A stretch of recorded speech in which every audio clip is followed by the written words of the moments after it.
ഈ തെളിഞ്ഞ ആകാശത്തിലേക്ക് നോക്കൂ. മനോഹരമായ നക്ഷത്രങ്ങളല്ലേ?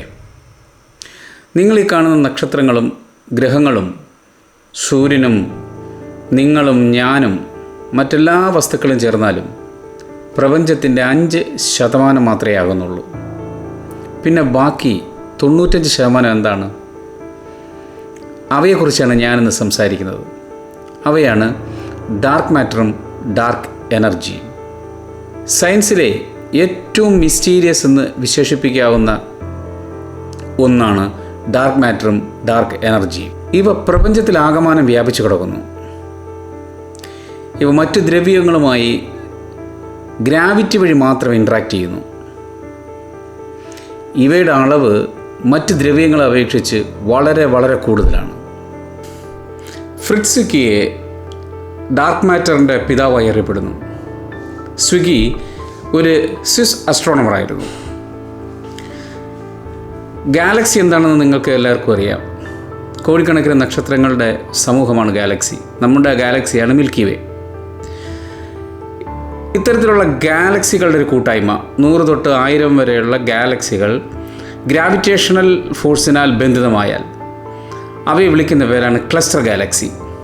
ഇത്തരത്തിലുള്ള ഒരു ക്ലസ്റ്റർ ഗാലക്സിയാണ് കോമ ക്ലസ്റ്റർ. ഈ കോമ ക്ലസ്റ്ററിനെ കുറിച്ച് പഠിച്ചുകൊണ്ടിരിക്കവേ അദ്ദേഹത്തിന് അത്ഭുതകരമായ ഒരു കാര്യം കണ്ടെത്താൻ കഴിഞ്ഞു.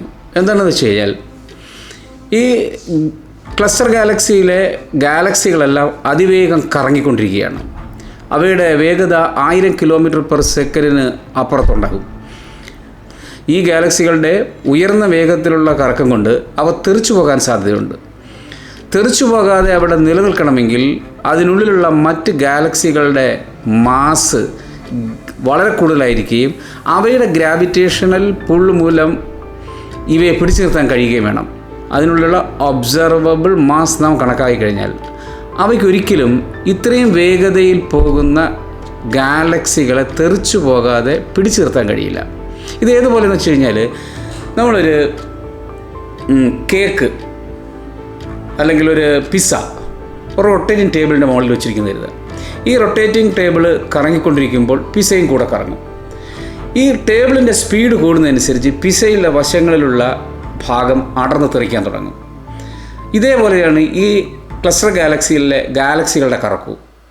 അപ്പോൾ ഇവയെ പിടിച്ചു നിർത്താൻ സഫിഷ്യൻ്റ് ആയിട്ടുള്ള ഗ്രാവിറ്റേഷണൽ പുള്ള് കൊടുക്കണമെങ്കിൽ അതിനുള്ളിൽ അത്ര കണ്ട് മാസ് ഉണ്ടായേ പറ്റൂ. പക്ഷേ കാൽക്കുലേഷൻ കാണിക്കുന്നത് അത്ര കണ്ട് മാസ് ഇല്ല. അപ്പോൾ ആ മാസ് എവിടെ നിന്ന് വന്നു?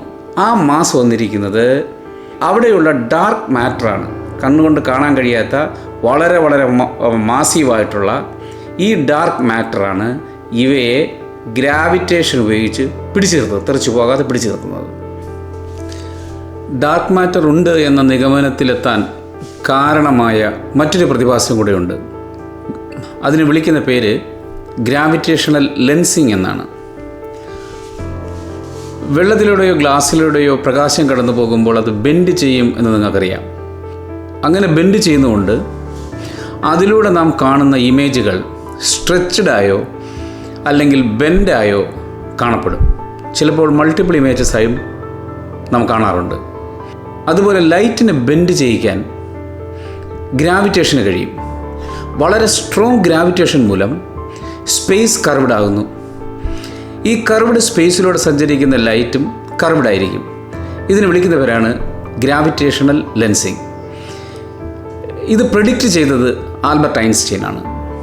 ഒരു ഗാലക്സിയുടെ ബാക്ക്ഗ്രൗണ്ടിൽ മറ്റൊരു ഗാലക്സി ഉണ്ടെന്ന് നിങ്ങൾ കരുതുക.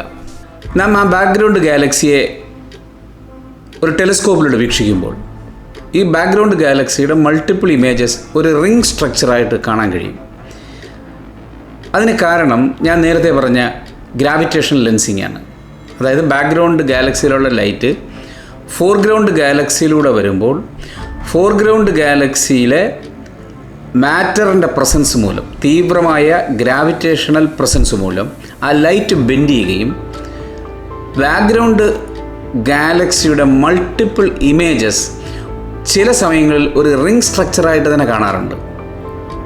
ഇങ്ങനെ ലഭിക്കുന്ന ഈ റിങ്ങിനെ വിളിക്കുന്ന പേര് ഐൻസ്റ്റൈൻ റിംഗ് എന്നാണ്.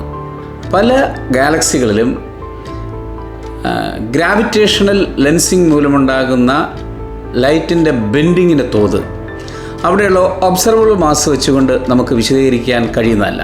അതിനേക്കാൾ കൂടുതൽ മാസ് ഉണ്ടെങ്കിൽ മാത്രമേ അത്ര കണ്ട് ബെൻഡിങ് സാധ്യമാകൂ. അവിടെയും ഡാർക്ക് മാറ്റർ ഉള്ളത് കൊണ്ടാണ് അത്ര കണ്ട് ബെൻഡിങ് ഉണ്ടാകുന്നതെന്ന് നമുക്ക് പറയേണ്ടി വരുന്നു. ഡാർക്ക് മാറ്ററിൻ്റെ പ്രത്യേകതകൾ എന്താണെന്ന് ഞാൻ പറയാം. ഡാർക്ക് മാറ്റർ നോർമൽ മാറ്ററുമായി ഗ്രാവിറ്റി വഴി മാത്രം ഇൻട്രാക്ട് ചെയ്യുന്നു. ഡാർക്ക് മാറ്റർ ലൈറ്റിനെ എമിറ്റ് ചെയ്യുകയോ ലൈറ്റിനെ റിഫ്ലക്റ്റ് ചെയ്യുകയോ ചെയ്യുന്നില്ല. ഒരുതരം റേഡിയേഷനുമായും ഇവ ഇൻട്രാക്ട് ചെയ്യുന്നില്ല. അക്കാരണത്താൽ ഇവയെ നമുക്ക് കാണുവാനോ മറ്റേതെങ്കിലും ഒരു ഉപകരണം കൊണ്ട് ഡിറ്റക്റ്റ് ചെയ്യാനോ സാധ്യമല്ല. ഇനി ഞാൻ സംസാരിക്കുന്നത് ഡാർക്ക് എനർജിയെക്കുറിച്ചാണ്. നമ്മുടെ ഈ മഹാപ്രപഞ്ചം സർവ്വതാ വികസിച്ചുകൊണ്ടിരിക്കുന്നുവെന്ന് കണ്ടെത്തിയത് ഹബിളാണ്. ഹബിളിനെ കുറിച്ച് ഞാൻ എൻ്റെ ഹബിൾ ടെലിസ്കോപ്പ് എന്ന് പറയുന്ന ഒരു വീഡിയോയിൽ പരാമർശിച്ചിട്ടുണ്ട്. അതിൻ്റെ ലിങ്ക് താഴെ കൊടുത്തിട്ടുണ്ട്. ആവശ്യമുള്ളവർക്ക് അത് കാണാവുന്നതാണ്.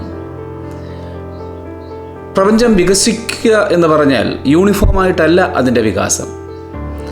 അതിൻ്റെ വികാസം ത്വരണാത്മകമാണ്, അതായത് ആക്സിലറേറ്റഡാണ്. വികാസത്തിൻ്റെ തോത് സമയം കഴിയുന്നതനുസരിച്ച് കൂടിക്കൊണ്ടേയിരിക്കും എന്നർത്ഥം.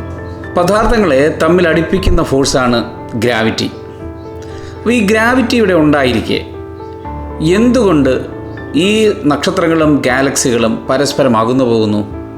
അങ്ങനെ അകന്നു പോകണമെങ്കിൽ ഈ ഗ്രാവിറ്റിക്ക് എഗൻസ്റ്റായി വർക്ക് ചെയ്യുന്ന ഒരു ഫോഴ്സ് ഇവിടെ ഉണ്ടായിരിക്കണം. അതായത് ആൻറ്റി ഗ്രാവിറ്റി ഫോഴ്സ് ഇവിടെ ഉണ്ടായിരിക്കണം. ഈ ആൻറ്റി ഗ്രാവിറ്റി ഫോഴ്സിനെ വിളിക്കുന്ന പേരാണ് ഡാർക്ക് എനർജി. 13.8 ബില്യൺ വർഷങ്ങൾക്ക് മുമ്പ് ബിഗ് ബാങ് ഉണ്ടായി നമ്മുടെ പ്രപഞ്ചം സൃഷ്ടിക്കപ്പെട്ടു. ആദ്യ സമയത്ത് പ്രപഞ്ചം വികസിച്ചു, പിന്നെ അത് മന്ദഗതിയിലായി. ഗ്രാവിറ്റേഷണൽ ഫോഴ്സ് മൂലം വികാസത്തിൻ്റെ തോത് കുറഞ്ഞു. ഇപ്പോൾ വീണ്ടും അത് വികസിച്ചുകൊണ്ടിരിക്കുകയാണ്. ഞാൻ നേരത്തെ പറഞ്ഞു, അതൊരു ആക്സിലറേറ്റഡ് ആയിട്ടുള്ള എക്സ്പാൻഷനാണ്. പ്രപഞ്ചത്തിൻ്റെ 70% ഡാർക്ക് എനർജി കൊണ്ട് നിറഞ്ഞിരിക്കുന്നു എന്നാണ് നാം കണക്കാക്കിയിരിക്കുന്നത്. വളരെ ചുരുക്കി നമുക്കിങ്ങനെ പറയാം, പ്രപഞ്ചത്തിലെ നോർമൽ മാറ്ററിൻ്റെ അളവ് കേവലം 5% മാത്രമാണ്. ബാക്കി 27% dark matter, 68% dark energy. Dark മാറ്ററും ഡാർക്ക് എനർജി എന്തുകൊണ്ട് നിർമ്മിച്ചിരിക്കുന്നു, അവയുടെ മറ്റ് പ്രത്യേകതകൾ എന്താണ്, ഈ കാര്യങ്ങളെക്കുറിച്ചൊന്നും ശാസ്ത്രജ്ഞന്മാർക്ക് യാതൊരു ധാരണയില്ല. എന്തായാലും പ്രപഞ്ചം വികസിച്ചുകൊണ്ടിരിക്കുകയാണല്ലോ, അതിനോടൊപ്പം മനുഷ്യൻ്റെ ബുദ്ധിയും വികസിക്കുന്നുണ്ട്. എന്നെങ്കിലും ഈ സമസ്യയ്ക്കും ഒരു ഉത്തരം കിട്ടുമെന്ന് നമുക്ക് പ്രതീക്ഷിക്കാം. നന്ദി, നമസ്കാരം.